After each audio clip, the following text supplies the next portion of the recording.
Shalom Bapak Ibu sekalian yang dikasihi Tuhan.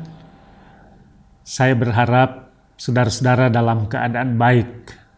Kita pada kesempatan ini akan mendengar firman Tuhan untuk renungan hari ini dari 2 Raja-Raja pasal 2 ayat 1 sampai 12. Firman Tuhan saya bacakan demikian. Menjelang saatnya Tuhan hendak menaikkan Elia ke surga dalam angin badai, Elia dan Elisa sedang berjalan dari Gilgal. Berkatalah Elia kepada Elisa, "Baiklah, tinggal di sini, sebab Tuhan menyuruh aku ke Betel." Tetapi Elisa menjawab, "Demi Tuhan yang hidup dan demi hidupmu sendiri, sesungguhnya aku tidak akan meninggalkan engkau." Lalu pergilah mereka ke Betel. Pada waktu itu keluarlah rombongan nabi yang ada di Betel mendapatkan Elisa, lalu berkatalah mereka kepadanya, "Sudahkah engkau tahu bahwa pada hari ini Tuanmu akan diambil daripadamu oleh Tuhan terangkat ke surga?" Jawabnya, "Aku juga tahu, diamlah." Berkatalah Elia kepadanya, "Hai Elisa, baiklah tinggal di sini, sebab Tuhan menyuruh aku ke Yeriko." Tetapi jawabnya, "Demi Tuhan yang hidup dan demi hidupmu sendiri, sesungguhnya aku tidak akan meninggalkan engkau." Lalu sampailah mereka di Yeriko. Pada waktu itu mendekatlah rombongan nabi yang ada di Yeriko kepada Elisa serta berkata kepadanya, "Sudahkah engkau tahu bahwa pada hari ini Tuanmu akan diambil daripadamu oleh Tuhan terangkat ke surga?" Jawabnya, "Aku juga tahu, diamlah." Berkatalah Elia kepadanya, "Baiklah, tinggal di sini, sebab Tuhan menyuruh aku ke sungai Yordan." Jawabnya, "Demi Tuhan yang hidup dan demi hidupmu sendiri, sesungguhnya aku tidak akan meninggalkan engkau." Lalu berjalanlah keduanya. 50 orang dari rombongan nabi itu ikut berjalan, tetapi mereka berdiri memandang dari jauh ketika keduanya berdiri di tepi sungai Yordan. Lalu Elia mengambil jubahnya, digulungnya, dipukulkannya ke atas air itu. Maka terbagilah air itu ke sebelah sini dan ke sebelah sana, sehingga menyeberanglah keduanya dengan berjalan di tanah yang kering. Dan sesudah mereka sampai ke seberang, berkatalah Elia kepada Elisa, "Mintalah apa yang hendak kulakukan kepadamu sebelum aku terangkat daripadamu." Jawab Elisa, "Biarlah kiranya aku mendapat 2 bagian dari rohmu." Berkatalah Elia, "Yang kau minta itu adalah sukar. Tetapi jika engkau dapat melihat aku terangkat daripadamu, akan terjadilah kepadamu seperti yang demikian, dan jika tidak, tidak akan terjadi." Sedang mereka berjalan terus sambil berkata-kata, tiba-tiba datanglah kereta berapi dengan kuda berapi memisahkan keduanya. Lalu naiklah Elia ke surga dalam angin badai. Ketika Elisa melihat itu, maka berteriaklah ia, "Bapakku, Bapakku!" Kereta Israel dan orang-orangnya yang berkuda.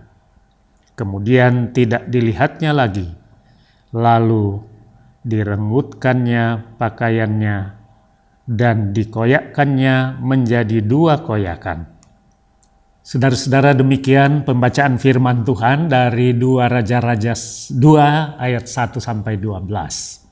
Saudara yang dikasihi Tuhan, baru hari Kamis kemarin kita merayakan hari kenaikan Tuhan Yesus ke surga. Dan tidak kebetulan saya kira kalau bacaan kita hari ini memberitakan kepada kita perjalanan seorang guru, yaitu Elia, dan muridnya yaitu Elisa. Sampai pada akhirnya sang guru yaitu Elia terangkat ke surga. Dikatakan di ayatnya yang ke-11, sedang mereka berjalan terus sambil berkata-kata, tiba-tiba datanglah kereta berapi dengan kuda berapi memisahkan keduanya. Lalu naiklah Elia ke surga dalam angin badai. Saudara-saudara yang dikasihi Tuhan, Nabi Elia adalah seorang nabi yang dipakai Tuhan dengan luar biasa. Sehingga akhir hidupnya di dunia ini, ia nikmati bersama-sama dengan Tuhan dengan penuh sukacita karena Tuhan menolong dan menyertainya. Saudara, karena perkenan Tuhan Allah pula, Elia sudah diberitahu, bahkan kabar keberangkatan atau kenaikannya ke surga sudah diketahui oleh para nabi, paling tidak rombongan nabi di Betel dan rombongan nabi di Yeriko, termasuk juga Elisa muridnya. Saudara, sungguh luar biasa. Siapa yang tidak senang bila ia sudah tahu bahwa ia akan naik ke surga sebelum ia meninggalkan dunia ini seperti Nabi Elia. Saya kira Bapak Ibu Saudara pasti sungguh senang sekali kalau kita seperti itu. Nah, saudara-saudara yang kekasih di dalam Tuhan, selama bertahun-tahun Elia menjadi guru, Elia menjadi mentor, Elia menjadi pembina Elisa. Elisa mengikut Elia dengan setia dan penuh ketaatan. Ia melihat, belajar banyak hal dari Elia. Elisa melihat Elia melakukan mujizat. Elisa melihat, menyaksikan Elia menyelesaikan debat. Elia membawa rekonsiliasi. Dan berbagai pekerjaan yang dilakukan Elia disaksikan oleh Elisa sendiri. Menjadi pelajaran, menjadi pengalaman yang sangat berharga. Demikian juga sebaliknya, Elia mempersiapkan muridnya Elisa dengan sebaik-baiknya. Saudara-saudara yang kekasih, Elisa adalah orang yang setia dan patuh. Ia setia kepada seniornya, ia setia kepada gurunya, kepada pembimbingnya, kepada mentornya. Dalam hal ini, Elia juga senang melihat Elisa muridnya yang setia dan taat. Ia merasa tidak salah pilih, dan ia merasa bahwa Tuhanlah yang menunjukkan dan memilihkannya, seperti yang bisa kita baca di 1 Raja-Raja 19. Saudara-saudara yang dikasihi Tuhan, kesetiaan Elisa tampak di dalam peristiwa perjalanannya dengan Elia. Elia berusaha untuk meninggalkan Elisa, bahkan 3 kali Elia melakukannya. Elia berkata, "Baiklah, tinggal di sini." Bisa kita baca di ayatnya yang kedua, keempat, dan yang keenam. Tetapi 3 kali pula Elisa menolak untuk meninggalkan gurunya, mentornya. Bahkan ia berkata, "Demi Tuhan yang hidup dan demi hidupmu sendiri, sesungguhnya aku tidak akan meninggalkan engkau." Bisa kita baca di ayat yang kedua, keempat, dan keenam. Dari jawaban Elisa itu mengandung pengertian bahwa apapun yang terjadi, apapun resikonya, aku akan tetap ikut serta. Aku tidak akan berpisah dengan engkau sampai engkau naik ke surga. Niat, tekad yang luar biasa, kesetiaan dan ketaatan yang luar biasa. Saudara-saudara yang kekasih, akhirnya mereka mencapai perjalanan akhir di seberang Sungai Yordan. Pada saat-saat terakhir keberadaan Elia di bumi ini, Elia berkata kepada anak didiknya itu, kepada Elisa, "Mintalah apa yang hendak kulakukan kepadamu sebelum aku terangkat daripadamu." Saudara-saudara, Elia berkata kepada muridnya, "Mintalah apa yang hendak kulakukan kepadamu sebelum aku terangkat daripadamu." Apa yang dikatakan kemudian oleh Elisa? "Biarlah kiranya aku mendapat 2 bagian dari rohmu." Saudara-saudara yang dikasihi Tuhan, Elisa meminta 2 bagian dari roh Elia. Apa yang dimaksud? Atau apa yang terkandung dari permintaan Elisa ini? Saudara-saudara, ini dihubungkan dengan Ulangan 21 ayat 17 yang mengatakan bahwa anak sulung diberi warisan 2 bagian atau 2 kali lipat dari anak yang lain. Jadi Elisa rupa-rupanya meminta warisan sebagai anak sulung dari Elia. Suatu bagian double dari anak yang lain. Double dari roh Elia.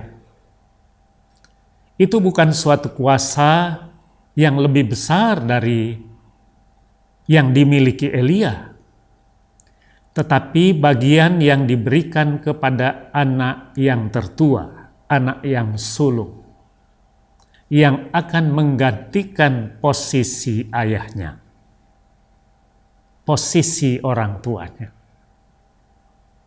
Saudara-saudara, Elia tahu bahwa bukanlah haknya untuk memberikan apa yang Elisa minta. Sehingga ia berkata, "Yang kau minta itu adalah sukar," di ayatnya yang ke-10.